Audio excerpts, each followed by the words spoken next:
अपना कोई आकार नहीं है।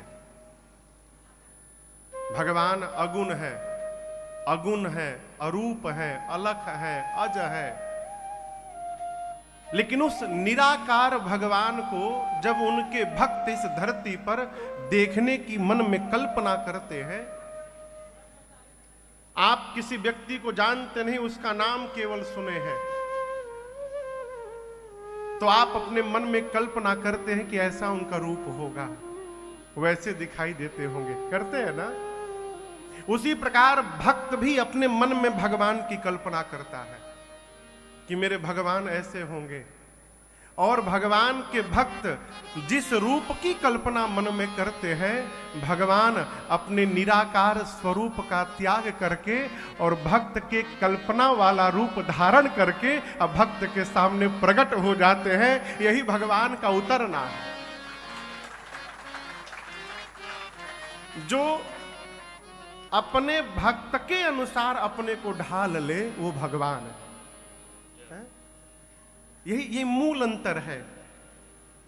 हम चाहते हैं कि सब हमारे अनुसार ढले, अब भक्त अपने चाहने वाले के अनुसार ढलते हैं। भगवान इसलिए वो परमात्मा है। भगवान ने अवतार लिया, कहां अवतार लिया? श्रीधाम अयोध्या जी में अवतार लिया। और इस अवतार के पीछे केवल एक कारण है, प्रेम, दूसरा कोई कारण नहीं।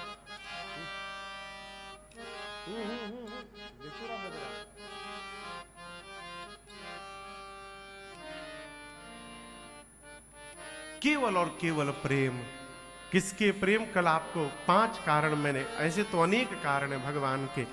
भगवान शंकर ने मां पार्वती को 5 कारण सुनाए। उन 5 कारणों में अनेक अलग अलग कल्प में भगवान अलग अलग स्वरूप में राम अवतार लिए, लेकिन इस सभी के पीछे एक ही कारण है, प्रेम। यदि हम और आप प्रेम में रहेंगे तो परमात्मा हमारे यहां भी अवतार लेंगे। आज नहीं लेंगे, आगे लेंगे। जब हम नहीं लेंगे उसके बाद लेंगे, लेकिन लेंगे अवश्य। किसी न किसी रूप में भगवान आएंगे। अयोध्या में भगवान आए। बाबा कहते हैं, गृह गृह बाज बधाव शुभ, प्रगटे सुषमा कंद, हर्षवंत सब जहाँ तहाँ, नगर नारी नर वृंद। पूज्यपाद गोस्वामी तुलसीदास जी कहते हैं, भगवान आए तो भगवान के आने के बाद अयोध्या के प्रत्येक नर नारी हर्षित हो गए। अयोध्या के एक एक घर में उत्सव मनाया जा रहा है। गृह गृह बाज बधाव शुभ। और आप तो कहेंगे महाराज भगवान आए हैं तो उत्सव तो बजना ही चाहिए, लेकिन हम आपसे निवेदन किया करें, जब परमात्मा अवतार लिए तो गुरुदेव भगवान वशिष्ठ जी को छोड़कर कोई जानता नहीं है कि ये भगवान है। चक्रवर्ती जी जानते हैं तो मानते नहीं है। अब आप कहोगे महाराज जानते हैं तो मानते क्यों नहीं है? महाराज जानते हैं कि ये भगवान है, क्यों कल आपको जन्म के बाद एक मैंने चौपाई सुनाई। महाराज दशरथ सुने कि बालक ने जन्म लिया तो सोचने लगे दशरथ जी, मेरे घर में कौन आया? जाकर नाम सुनत शुभ हो,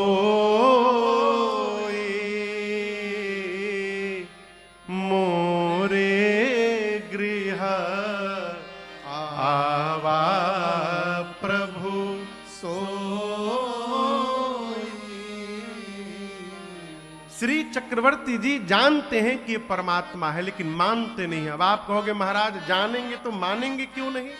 वरदान मांगा है।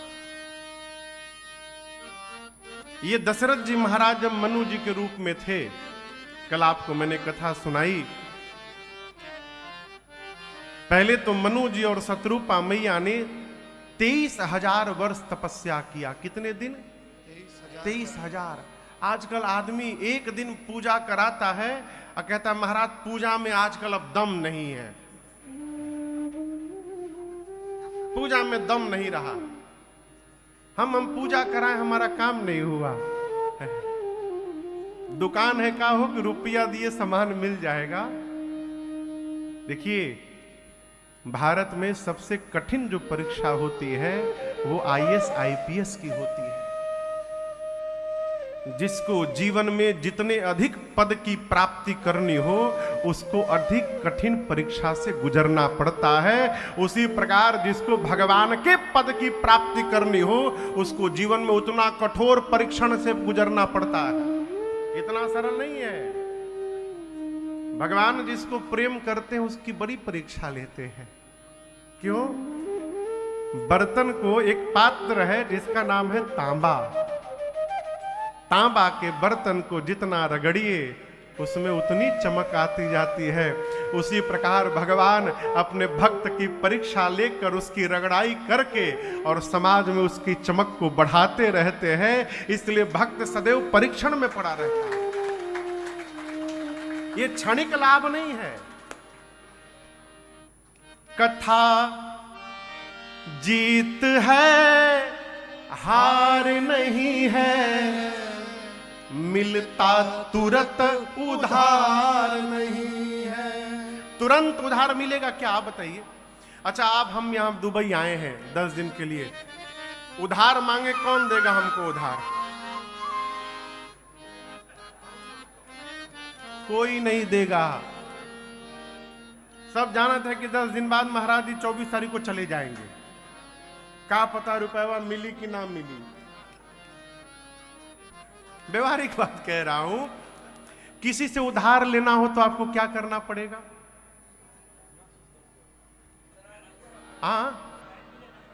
गारंटी वारंटी नहीं। विश्वास कैसे होगा? व्यवहार कैसे बनेगा? उससे निरंतर मिलते जुलते रहने से। और ये एक दिन की प्रक्रिया नहीं है, ये सालों की प्रक्रिया है। जब आप कई लंबे दिनों तक जान पहचान बनाते रहेंगे, आते जाते रहेंगे, तो धीरे धीरे सामने वाले का आप पर विश्वास होगा और एक दिन मांगने पर वो उधार दे। ये वैराग्य का प्रारंभिक लक्षण है कि हमको ग्लानि होने लगे कि हमको वैराग्य नहीं हुआ। और याद रखिएगा, ये लेने से नहीं होता, ये आता है जीवन से। कपड़ा रंगा लेने से वैराग्य नहीं आता। क्षमा करिएगा, कई लोग घर से पहुंचते हैं तीर्थ यात्रा करने, तीर्थ में जाकर भी घर में ही लगे रहते हैं। का बना है हो, कौन कौन आया है, लोडिंग हो गया कि नहीं हो गया, डिलीवरी हुआ कि नहीं हुआ। यदि यही करना है तो आए क्यों हो यहां पर? आपसे क्षमा पूर्वक कह रहा हूं, कई लोग तीर्थ में भी रहकर व्यापार में रहते हैं। और कई ऐसे भी महापुरुष हैं कि व्यापार में रहकर भी तीर्थ में रहा करते हैं। ये जीवन है। महाभारत का युद्ध चल रहा था। महाभारत का सुबह शंखनाद हुआ, युद्ध प्रारंभ हुआ। एक दिन अर्जुन रथ के पास खड़े हैं, लेकिन आज भगवान कृष्ण आने में विलंब कर दिए। भगवान आए तो अर्जुन ने कहा, प्रभु युद्ध प्रारंभ हो चुका है, आप इतने विलंब से क्यों आए? तो भगवान ने कहा, एक भक्त के पास चला गया था। अर्जुन को लगा कि मेरे से बड़ा भक्त कौन है भगवान का। युद्ध हुआ। रात्रि में अर्जुन ने एकांत में भगवान श्री कृष्ण से पूछा, प्रभु कौन सा भक्त है जो आप युद्ध छोड़कर उसके पास चले गए और आप जाकर क्या कर रहे थे? आप तो क्षण मात्र में भी गए भी तो क्षण मात्र में दुख हरण करके चले आ सकते हैं। तो भगवान बोले, अर्जुन एक मेरा भक्त है, उसको कुछ आता नहीं है, घर वाले उससे प्रेम भी नहीं करते हैं।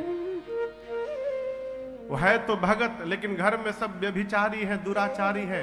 उसके लिए मांस बेचने का दुकान खोल दिए है। वो भगत है, मांस कैसे बेचे? लेकिन घर वालों के दबाव में बैठना पड़ता है उसको। अब दुकान तो खुल गया मांस बेचने का, वो दिन भर दुकान में बैठे बैठे और मेरे नाम के ही जप में लगा रहता है।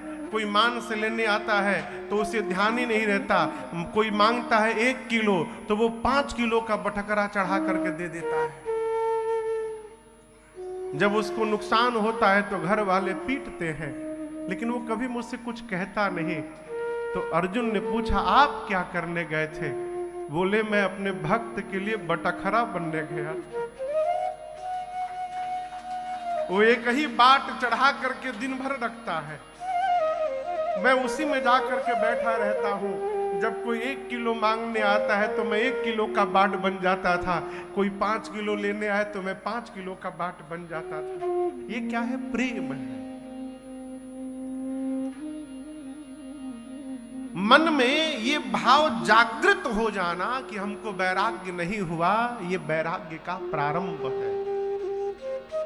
ये कैसे प्राप्त होगा? धर्माचरण से। धर्मते विरति जोगते ज्ञाना, ज्ञान मोक्ष प्रद वेद बखाना। मानस का सूत्र कहता है, हम और आप धर्माचरण करें। देखिए, ये माला जपना सबके लिए नहीं है। आप गृहस्थी हैं, यदि गृहस्थी दिन भर लेकर माला जपेगा तो परिवार का पोषण कैसे करेगा? वो अर्थ उपार्जन नहीं करेगा तो उसके द्वारा उपार्जित अर्थ से समाज में धर्म का व्यवहार कैसे होगा? ये कथा चल रही है तो इसमें धन व्यय होता होगा, हो रहा होगा। आप में से कई लोग अपने जीवन से उपार्जित धन से दशांश निकालकर और इस परमार्थ कार्य में लगा रहे होंगे। यदि सब लोग माला जपते तो दुबई में राम कथा का आयोजन कैसे होता हो? है? तो क्या करे महाराज? श्री रामचरितमानस में कहते हैं उत्तरकांड में कि धर्मते विरति।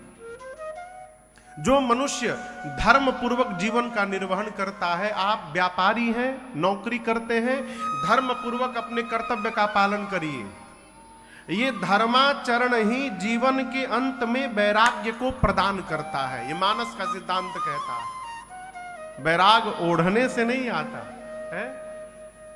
मनु जी महाराज को वैराग्य हुआ, परिणाम शत्रुपा मैया को लेकर के, आप में से जो लखनऊ के पास के होंगे, लखनऊ के पास एक जगह है तीर्थ नैमिषारण्य, उसको नीमसार भी कहते हैं। नैमिषारण्य मनु जी महाराज गए। मां गोमती का तट है, महापुरुषों मुनियों के साथ रहने लगे, सत्संग में गति करने लगे, भगवान की कथा सुनने लगे। कल हमसे जाकर रात्रि में कोई कह रहा था, महाराज इतना आनंद आया कि लग रहा था कि हम दुबई में नहीं बैठे हैं, अयोध्या में हमारी आंखों के सामने रघुनाथ जी का अवतार हो रहा है, इतना आनंद आया है। उसी प्रकार मनु जी कथा सुनते रहे तो कथा सुनते सुनते ऐसा भाव जगा।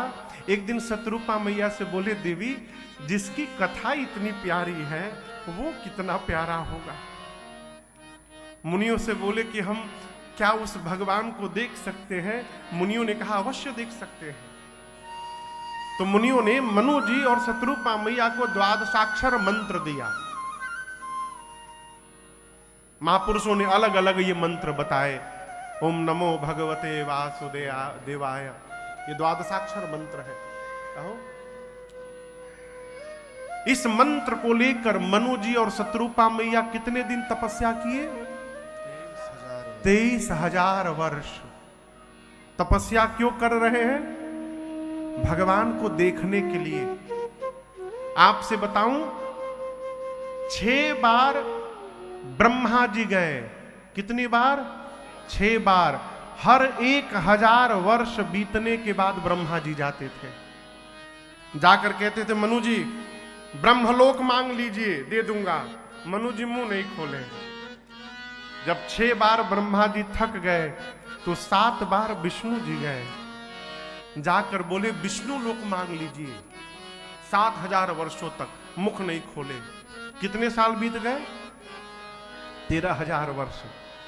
जब ब्रह्मा जी विष्णु जी से कुछ नहीं हुआ तो 10,000 वर्षों तक 10 बार शंकर भगवान गए। गोस्वामी जी कहते हैं विधि हरि हर तप देखी अपारा, मनु समीप आए बहु बार। 23,000 वर्ष बीता, मनु जी ने मुख नहीं खोला। नहीं चाहिए। जीवन में लक्ष्य यदि निर्धारित है तो समाज अनेक प्रकार के लालच आपके सामने रखेगा। यदि लक्ष्य निर्धारित है तो साधक को लक्ष्य से भटकना नहीं चाहिए। कई कई लालच आएंगे, है? मनु जी बोले नहीं हो तो अब यहां गोस्वामी जी कहते तपस्या करते करते शरीर कैसा हो गया था? अस्थि मात्र तन रहे शरीरा, तदपि मनाग मन ही नहीं पीरा। मनु जी और शत्रुपामैया के शरीर में केवल हड्डी बचा था, अस्थि मात्र। ये जितने मांस हैं ये सारे मांस गल गए थे। ऐसा लगता था मानो किसी ने अस्थियों पर चर्म का कपड़ा पहना दिया हो। तब भी कोई ग्लानि नहीं है, मन में पीड़ा नहीं है। याद करना हमारा काम है, आना उनका काम है। हम अपना काम करते रहे, उनका काम वो करेंगे कि नहीं करेंगे ये वो जानते रहे। 23,000 वर्ष बीता। गोस्वामी जी कहते हैं 23,000 वर्ष बाद अचानक एक दिन ब्रह्मवाणी भई, आकाशवाणी। क्या कहा? मांगू मांगू बर भैना भवानी, परम गंभीर कृपा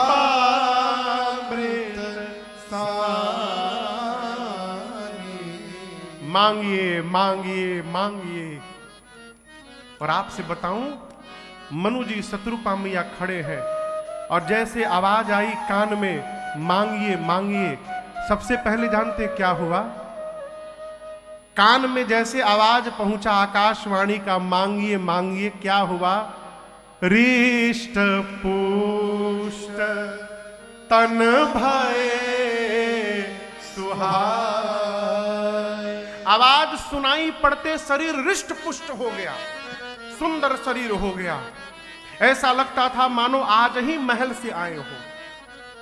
जैसे शरीर रिष्ट पुष्ट हुआ, मनु जी अपना शरीर देखने लगे, शत्रुपामैया अपना शरीर देखने लगी। मनु जी बोले देवी, जिसकी आवाज सुनाई पड़ी तो इतना बदलाव हो गया, वो दिखाई पड़ जाएगा तो कितना बदलाव हो जाएगा जीवन में, है? केवल आवाज आई थी मांगिए मांगिए। मनु जी ने हाथ जोड़कर कहा, प्रभु यदि आप वरदान देना चाहते तो एक कृपा करिए। जो स्वरूप बस शिव मन माही, जेहि लागी मुनि जतन कराही। जो स्वरूप मन जो भुसुंडी मन मानस हंसा, सगुण अगुण जेहि निगम प्रशंसा। अब समस्या देखिए, भगवान ने कहा मांगिए क्या चाहिए। मनु जी बोले देखना चाहते हैं, लेकिन क्या देखना चाहते हैं? उनका कोई आकार निश्चित तो है नहीं। अब क्या बोले कि क्या दिखा दीजिए? तो प्रवचन में सुने थे मुनियों से कि शंकर जी और काकभूषुंडी जी उनको देखा करते हैं मन में। तो मनु जी बोले प्रभु, शंकर जी और काकभूषुंडी जी आपके जिस रूप का दर्शन करते रहते हैं, कृपा करके प्रभु हमको भी वही उसी रूप का दर्शन करा दीजिए। अब आपसे हम कहें शंकर भगवान